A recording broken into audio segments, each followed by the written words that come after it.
മത്തൻ കുത്തിയാൽ കുമ്പളം മുളക്കുമെന്ന് കരുതിയവരാണ് വിഡ്ഢികൾ. അതൊരിക്കൽ കൂടി തെളിഞ്ഞിരിക്കുന്നു. സംഭവം മറ്റൊന്നുമല്ല, ഫുട്ബോളിൻ്റെ മാന്ത്രികൻ ലയണൽ മെസ്സിയെയും അദ്ദേഹത്തിൻ്റെ അർജന്റീന ടീമിനെയും കൊണ്ടുവന്ന് കേരളത്തിൽ കളിപ്പിക്കാമെന്ന് റിപ്പോർട്ടർ ടിവിയുടെ മുതലാളി ആൻഡോ അഗസ്റ്റിൻ പറയുമ്പോൾ അതിന് കയ്യടിച്ചവർ കുറച്ചെങ്കിലും കാണും. മെസ്സിയെ കാത്തിരുന്നവരും ഒരുപാടുണ്ട്, കായിക പ്രേമികൾ. പക്ഷേ ആ പെരുങ്കള്ളന്മാർക്ക് ഇതും ഒരു തട്ടിപ്പ് തന്നെയായിരുന്നു എന്നുള്ളത് ഇപ്പോൾ രേഖാമൂലം തെളിഞ്ഞിരിക്കുകയാണ്. മാംഗോ ഫോൺ വഴിയും മുട്ടിൽ മരമുറി വഴിയും മലയാളികളെയും സർക്കാരിനെയും കബളിപ്പിച്ച് കോടികൾ മോഷണം നടത്തിയവർ ഇപ്പോഴിതാ അതിനേക്കാളും വലിയ രീതിയിൽ മലയാളികളെ ഒരിക്കൽ കൂടി പറ്റിച്ചിരിക്കുന്നതിൻ്റെ രേഖകൾ പുറത്തുവിട്ടിരിക്കുകയാണ്. പറ്റിച്ചു എന്നതിനേക്കാളും യോജിച്ചൊരു വാക്കുണ്ടായിരുന്നു, അത് പറയാൻ എൻ്റെ സംസ്കാരം അനുവദിക്കുന്നില്ല. ഈ ആൻഡോ അഗസ്റ്റിൻ ഉൾപ്പെടുന്ന അഗസ്റ്റിൻ സഹോദരന്മാർ എന്ന് വിളിക്കുന്ന മരം കള്ളന്മാരെക്കുറിച്ച് മലയാളികൾക്ക് നന്നായി അറിയാമെങ്കിലും സർക്കാർ തന്നെ വീണ്ടും വീണ്ടും പോയി അവരുടെ വായിൽ ചെന്ന് പെടുകയാണ് എന്നൊക്കെ ജനങ്ങൾക്കൊരാശങ്കയുണ്ടായിരുന്നു. സത്യം പറഞ്ഞാൽ അവരുടെ തട്ടിപ്പിൽ സർക്കാർ പെടുകയായിരുന്നില്ല, മറിച്ച് പിണറായി സർക്കാരും അഗസ്റ്റിൻ സഹോദരന്മാരും ഒന്നിച്ചു ചേർന്ന് മലയാളികളെ പറ്റിക്കുകയായിരുന്നു എന്നാണ് ഇപ്പോൾ പുറത്തു വന്ന റിപ്പോർട്ടിൽ പറയുന്നത്. സർക്കാരിൻ്റെ മരം പൊതുമുതൽ കൊള്ളയ്ക്ക് പിണറായി തന്നെ കൂട്ടുനിൽക്കുകയായിരുന്നു എന്നുള്ളതാണ് സത്യം. ഇപ്പോൾ പുറത്തു വന്നിരിക്കുന്ന മെസ്സിയുടെ പേരിലുള്ള തട്ടിപ്പ് നടത്തിയ തെളിവ് കണ്ടാൽ ഓരോ മലയാളിയും തല താഴ്ത്തിപ്പോകും. ഇത്രയും വിദ്യാസമ്പന്നരായിട്ടും പലവട്ടം കേരളത്തെ കൊള്ളയടിച്ച അതേ ടീം തന്നെ വീണ്ടും കൊള്ളയടിക്കാൻ അവസരം അവർക്ക് നൽകി എന്നതോർത്ത് കേരളം തല താഴ്ത്തുകയാണ്.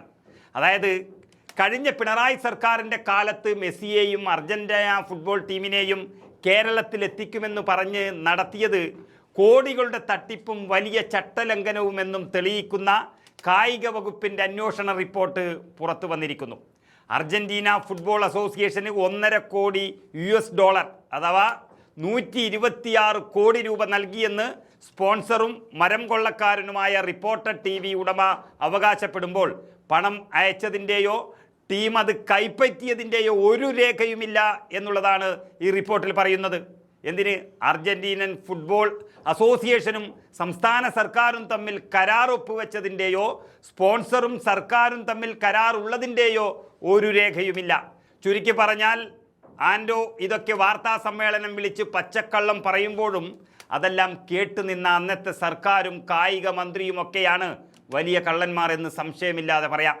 വിദേശ നാണ്യ വിനിമയ ചട്ടലംഘനം, കള്ളപ്പണം വെളുപ്പിക്കൽ എന്നിവയിൽ വിജിലൻസ് കേന്ദ്ര ഏജൻസി അന്വേഷണങ്ങൾ കൂടി ശുപാർശ ചെയ്യുന്ന നിർണായകമായ റിപ്പോർട്ടാണ് കായിക വകുപ്പ് സ്പെഷ്യൽ സെക്രട്ടറി എൻ പ്രശാന്ത് മന്ത്രി OG ജനീഷിന് നൽകിയിരിക്കുന്നത്. ഇത് അപ്പോൾ തന്നെ തുടർ നടപടികൾക്കായി മുഖ്യമന്ത്രിക്ക് കൈമാറുകയും ചെയ്തു. ഇപ്പോൾ ആ രേഖകൾ മുഴുവൻ മുഖ്യമന്ത്രി VD സതീശൻ്റെ കൈകളിലാണ്. ഇനി റിപ്പോർട്ടർ മുതലാളിക്കും ഒരുപക്ഷെ അന്നത്തെ കായിക മന്ത്രി അബ്ദുൾ റഹ്മാനും സർക്കാർ ചിലവിൽ കിടക്കാം.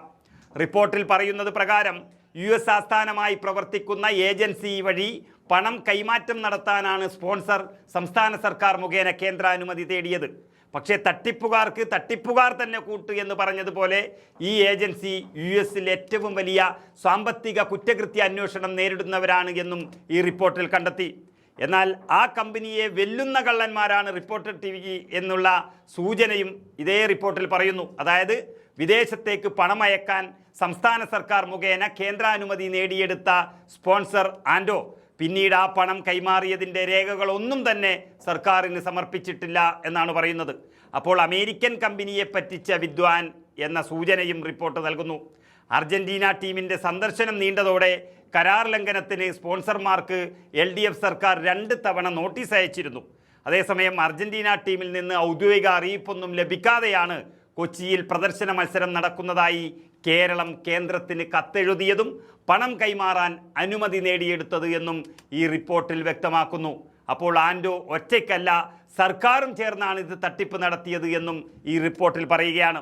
126 കോടി രൂപ പണം കൈമാറ്റത്തിൽ 22.68 കോടി സേവന നികുതി അടക്കണമെന്നാവശ്യപ്പെട്ട് GST വകുപ്പ് സ്പോൺസർക്ക് അടുത്തിടെ സമൻസ് അയച്ചിരുന്നു. നമ്മളത് കണ്ടു. ഇമെയിൽ മാത്രം സാക്ഷി അർജന്റീന പ്രതിനിധിയുമായി അന്നത്തെ കായിക മന്ത്രിയുടെ ഓഫീസ് നടത്തിയ ഇമെയിലുകൾ മാത്രമാണ് സർക്കാർ രേഖകളിലുള്ളത്. എന്നാൽ ഈ 2 വർഷത്തിന് ശേഷം ഇവയെല്ലാം ഫയലിൽ ചേർക്കാൻ കായിക വകുപ്പിന് കൈമാറുകയായിരുന്നു.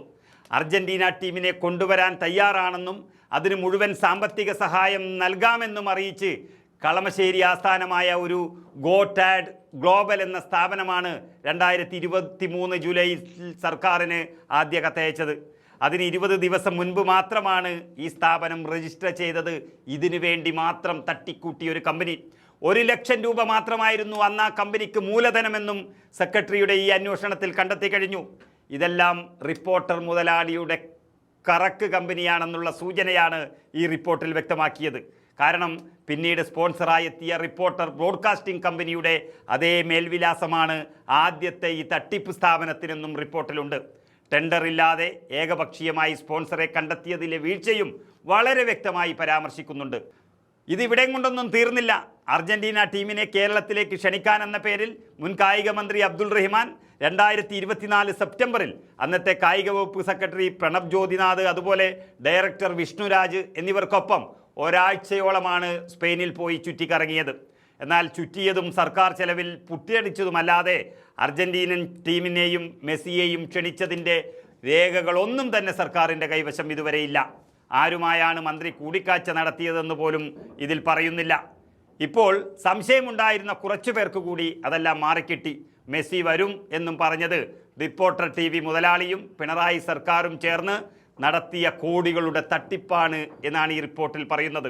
ആ തട്ടിപ്പ് സംഘത്തിൻ്റെ ചങ്ങാത്തമാണ് നമ്മൾ റിപ്പോർട്ടർ TVയിൽ കാണുന്ന വിഴുപ്പലക്കുകൾ എന്നുകൂടി ചേർത്ത് വായിക്കാം. ഏതായാലും മെസ്സിയുടെ പേരും പറഞ്ഞ് ഇവർ പറ്റിച്ചിരിക്കുന്നത് ലക്ഷക്കണക്കിന് വരുന്ന ഫുട്ബോൾ പ്രേമികളെയും അതിനപ്പുറം കേരളത്തെ തന്നെയുമാണ്. ഇതിൻ്റെ ശിക്ഷയും കേരളം ഒന്നിച്ച് നിന്ന് വാങ്ങിക്കൊടുക്കും എന്നുള്ളതിൽ സംശയമില്ല.